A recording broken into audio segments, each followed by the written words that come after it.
Yes, guys. So recruitment is something that has been spoke about a lot this preseason because we need to recruit. However, it is clear from everything, in my eyes, that from what's been said in articles and everything like that, that a centre back is a clear goal and one they are working in right now, and they are looking to get one as soon as possible. Of course, the right target. Who is going to play at that central defensive position? These are the guys I think best suit the system, and the guys that they could get. Let's get into it. And the first one, and probably the most obvious one, is Nathaniel Phillips from Liverpool. 26-year-old is 1.9 meters, 6'2". He's a massive guy. Well, fairly big guy. At a win ratio at Liverpool of 68%, almost 69, 20 wins, 4 draws, 5 losses. He's valued at around 6 to 8 million. Is that a lot? Is that too much? Don't know. You pay for what you need, really. You look at it, it's a lot for a guy that's not played a lot of football. However, when he has played, he's shown real promise in what he can do as a footballer. And we'll get into that in just a second. Good injury record, never been an issue for him. Lack of football is a concern. He's committed every team he's been at. Every time he's been asked for a call-up, he's put 110% in. Never been someone who's took it slow to get into something. As soon as he's in there, 100%. Looking for find a home. This might be a way in for Leeds United. Someone who's not part of the Liverpool squad pre-season, really looking for that, like Ampadu, looking for that place to call home and that place to develop more as a player and be part of something. Now we'll look at his stats. And as you can see, and one thing I want to talk about is his average rating. It's just this website's opinion for his stats.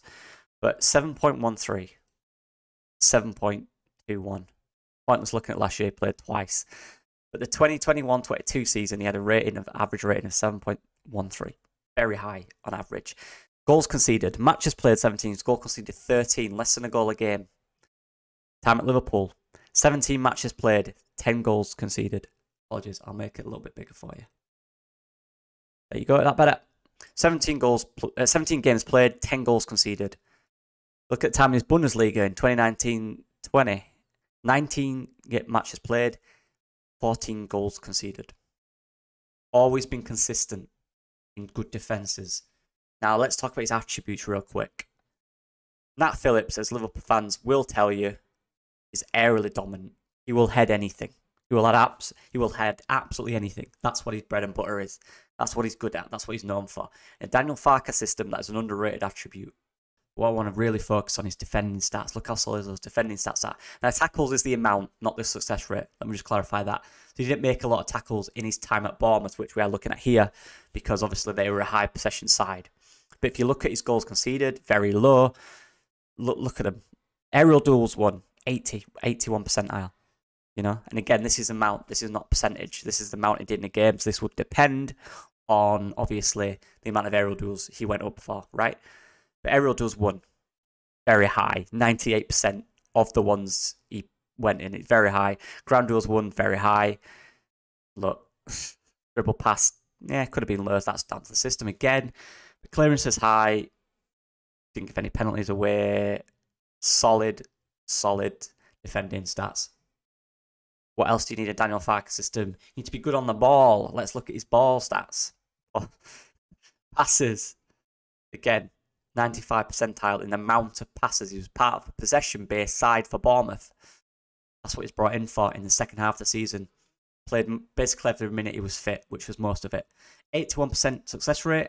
This is all right, not great, but this is down to, again, that's a lot of passes, some of the highest percentile passes, Jesus, across the European leagues. So, a very decent passer and someone who is clearly comfortable at receiving passes. Now, we'll quickly look at his games for Liverpool in the 2021 season.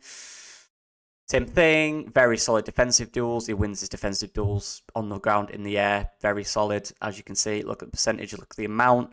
Very good. Always high, always good. Solid defender, both in the air and on the ground.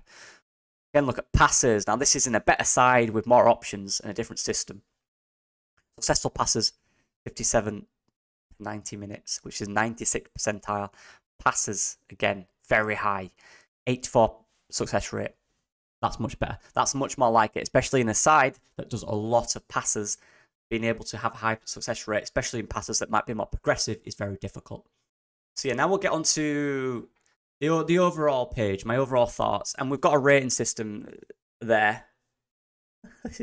We've got a rating system there, which we'll talk about in a second. This is what I'm going to do for every player. This helps me decide how good they are for the team. But key strengths: aerial dominance, clear. Core defensive attributes: tackling, movement in terms of tracking players, in terms of positional play, keeping that line, holding that line. Good on the ground, good in the air, good slider.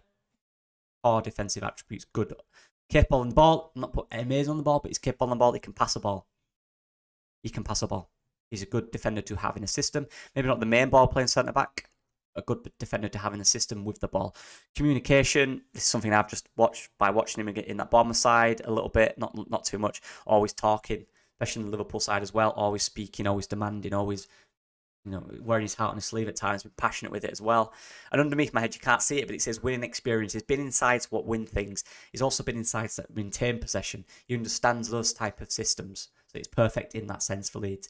Concerns: lack of football. He's not played a lot for a 26-year-old. That's a fact. You can't deny that. He hasn't. Why? For me, that's a lot down to Liverpool holding him on, being that 4th, 5th centre-back they keep there because their centre-backs are so unreliable in terms of fitness. I think he's been product of that. I think he's been happy to do that at times. But now it seems maybe there might be a move for him potentially to go to another side and play there permanently. Pace is not the quickest. His mobility is not the best. His positional play is quite good, so this isn't as bad. This would depend on who you link him up with in the partnership. Ball progression in terms of dribbling with it is not the best again. He used to do a lot of his ball progression with passes. He is quite slick with the ball. He's got decent feet for centre-back, but in terms of actually having the power to go out with it, I'd like to see more of that at Leeds. But again, this is on the partnership. Value, it is a lot of money. Don't get me wrong. As it's a concern, you pay what you want for the players, but it is a lot of money. 8 to 10 million. If it is that, it might be less. We've done deals before, we know that. But if it's that is a lot of money. So you could best believe you better be the right player. Unique attributes. There's nothing that stands out unique. He's very solid at what he does. He's decent on the ball. He's good at defence. He's good in the air. Not extreme pace, no extreme dribbling, no extreme, anything. Just a good player for this level, in my opinion, who's done it at this level and won the league at this level, or been promoted at this level. Realistic. I put realistic as an A. I think it's very realistic. He's not part of the Liverpool squad. He's been linked many times. What's the halt? Looking for the right options. Don't know. There's a halt there. Let's see what happens with that one. But it is a realistic signing. I put an A. Ceiling. I think he's reached his ceiling. I think what we need to see now is just consistency. When he plays well. Let's see that through a season. Fitness. Fit. Is he fit for the side? Does he suit the side? Does he suit the system? I think he does. I put a B+. I didn't put an A because it will depend slightly on the guys around him and the players he has, and playing a 46-game season, which he's not done. So I'm not sure he can do that. Let's see. But in terms of stylistic, in terms of what we need from a player at the back, he fits it absolutely perfectly. So fit, B+. The next one I've gone with is Xavier Mbwamba. Now, this guy is someone I'm personally very impressed with and one I like a lot. The 21-year-old is 1.95 metres, 6'4" tall. Played for Volendam in Eredivisie last season. He's right-footed. He's valued at around 4 to 5 million. Yeah, and he was actually someone I mentioned in my video I did a few months ago, where I listed him as a potential centre-back target as well. So he's in that video too. So yeah, go check that one out. There's a few names in there as well. Key things down here. Look, good price, very big potential. Believe me, this guy's got huge potential.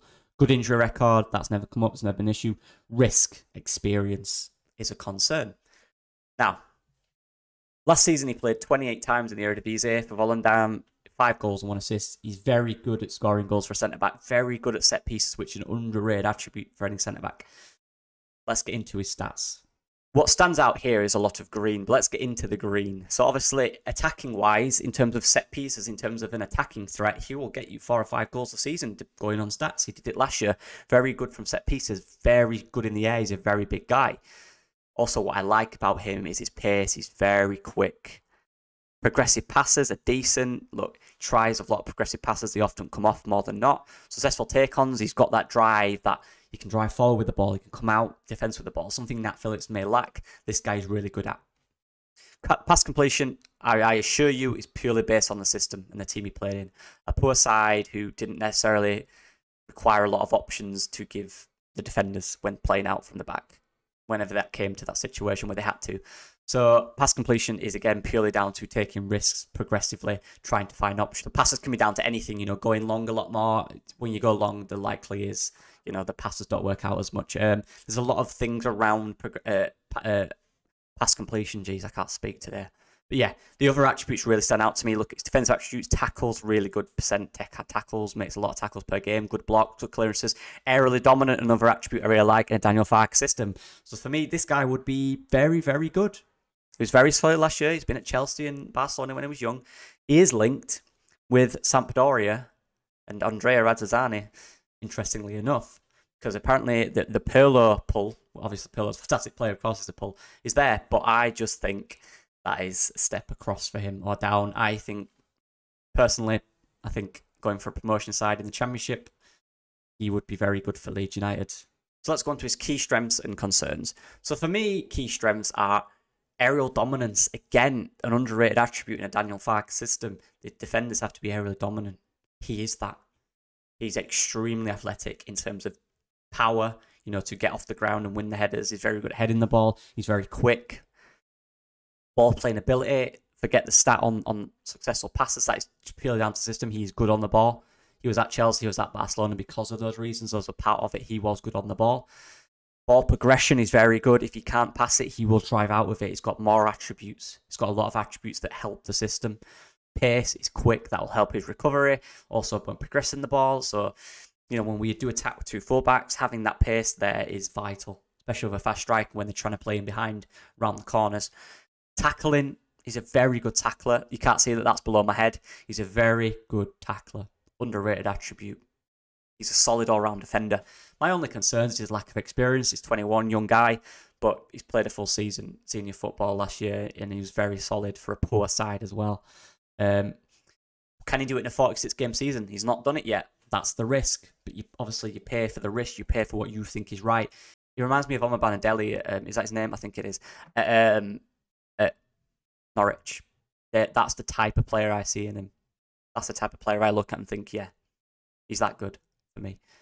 Playing with pressure, different attributes you need mentally to deal with the Championship and the stresses of the Championship. Can he play with that? They're the concerns.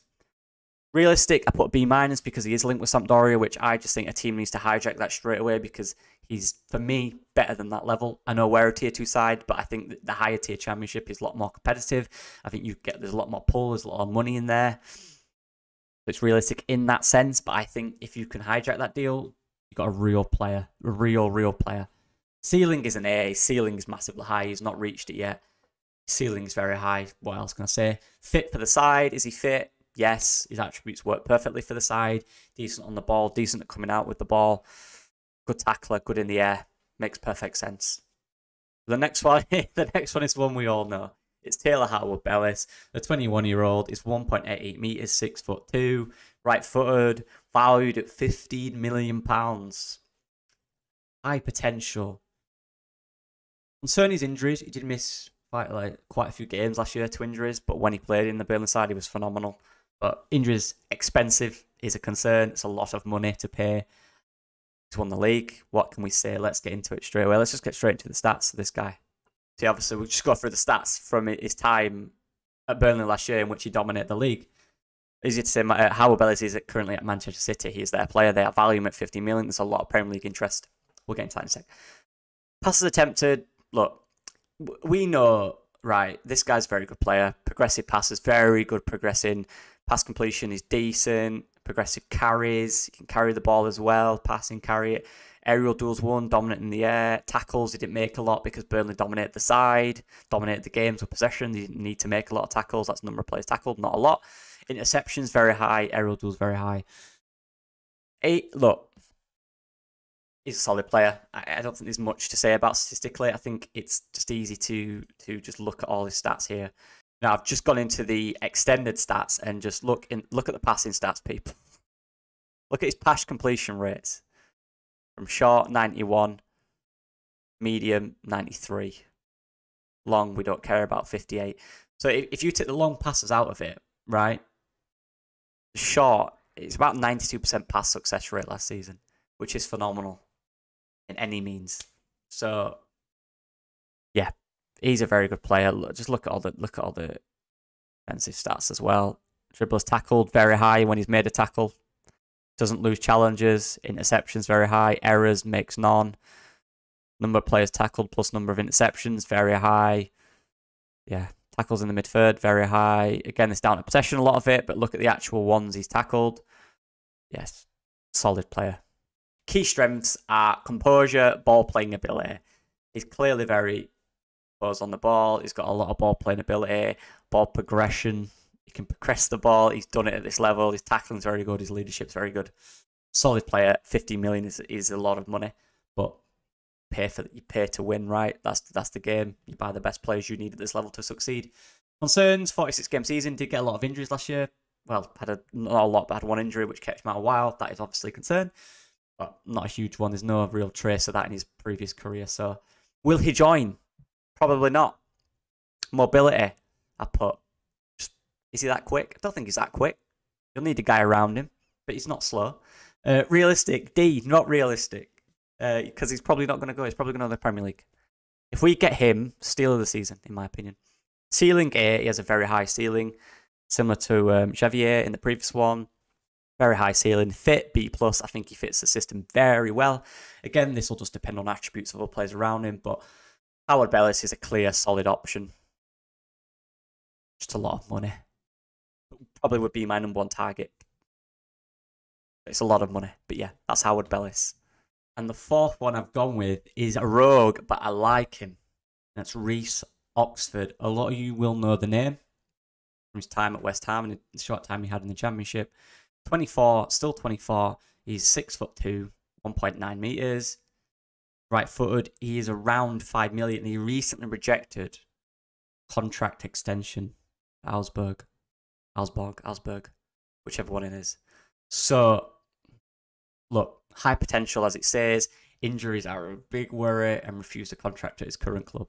There's not a lot of stats on him. There really isn't. So while I move my face here, there's not a lot of stats on him. There really isn't, because obviously last year, what I will say is last year he missed all of the season with injury. Now, what I will say is they're not a lot of little injuries. They were 2 huge injuries. Actually, I'll find the stats for you guys. So yeah, look, here they are. These are the stats for last season. Are you ready? So he started off the season with knee surgery, which kept him out for a few months. He then had a few games. He then had calf problems and then muscular problems. But I believe this was the same issue, and I believe he's had an operation potentially on that. So yeah, he was so unlucky last year with injuries. So unlucky. So unlucky with injuries. All last year. But what we will do, look at the year before. And as you can see, 30 games he played in the league in the year before, in the Bundesliga for Augsburg. 30 games. Didn't really miss 2 or 3 games of injuries in the entire season. So it's not a constant thing. He played an entire fit season the season before last. Played practically every single minute. They're all 90s. Every single minute he could. And this is it for me with Reece Oxford. I've always liked the player. We always knew who he was, you know, from his time at West Ham when he broke on the scene at 17. A lot of people talking about he's got issues off the pitch. I'm not too sure about that. I think he's been heavily unlucky with opportunities. I think he's been unlucky with breaking through really early and not being able to adapt. But now I think last year must have ruined him in terms of confidence by having a really good year the year before, being solid defensively and really increasing your value, then just been injured the entire season. I think it's a doable asset. I really like his composure on the ball. I really like his ball playing ability. When you watch, and you can look at the highlights, when you watch him, he's a super solid defender. He's a big guy, but he can do everything a defender needs. You look at Howard Bellis and players like that. He's with them on every attribute.